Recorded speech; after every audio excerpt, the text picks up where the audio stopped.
Like and subscribe to my channel and click the bell icon to get new video updates.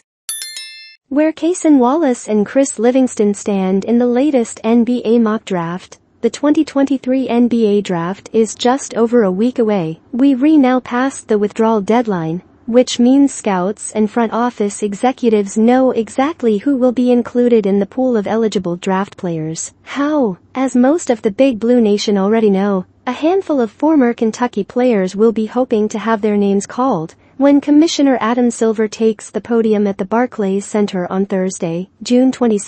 Cason Wallace is the most notable among them as the all-sec freshman guard has long been a proposed first-round pick and could even end up in the lottery. According to ESPN's Jonathan Givney, he was one of 19 players invited to the green room, which is usually a good one. The indication is that his name will disappear sooner rather than later, but the rest of the former Wildcats are much more difficult to assess in projection draft terms. Oscar Chibu, Chris Livingston and Jacob Toppin all chose to forego their remaining college eligibility and instead pursue their professional careers. That being said, only Livingston appears to be in the running as an actual draftee. Starting with Wallace, ESPN actually catapulted him up 2 spots from their last mock draft. As the world leader, Wallace is now just out of the lottery in 15th place overall to the Atlanta Hawks. Meanwhile, The Athletic considers Wallace the 14th overall pick in this draft class. Wallace is a player with one of the highest draft ranges of any candidate in this class, starting with Washington,